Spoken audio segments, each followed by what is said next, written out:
Dans un petit village du Congo, appelé Pokola, vivait un homme simple, mais respecté de tous. Monsieur Mathiona. Il ne travaillait dans aucune entreprise. Pas de salaire, pas de patron. Mais chaque jour, il nourrissait sa famille grâce à une seule chose. La pêche, au fleuve Sangaweso. Avec lui vivaient ses deux filles. Lolo, douce et pleine d'espoir. Et Chancela, forte et déterminée. Il n'avait pas une vie facile. Mais il ne dormait jamais le ventre vide.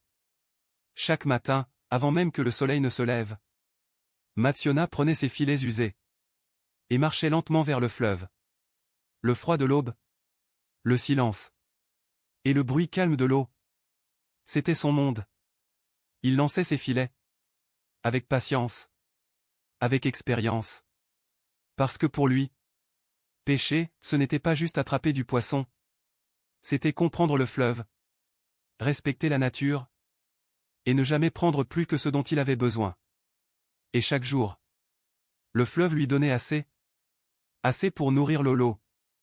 Assez pour faire sourire Chancela.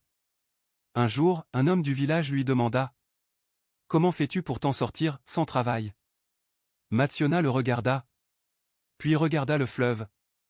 Et il répondit calmement: « Ce fleuve, c'est mon travail. Mes mains, ce sont mes outils. Et ma patience, c'est mon salaire. » Le village resta silencieux. Car dans ces mots, il y avait une vérité que peu comprenaient. Les années passaient. Et ces filles grandissaient. Avec la fierté de leur père. Elles apprenaient que la dignité ne vient pas d'un bureau, mais du courage de se lever chaque jour, pour se battre.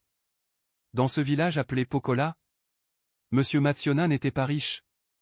Mais grâce à la pêche, il avait déjà l'essentiel. Une famille unie. Du respect. Et la force de continuer, quoi qu'il arrive. Parce qu'au final, le vrai travail, ce n'est pas où tu es. C'est ce que tu fais.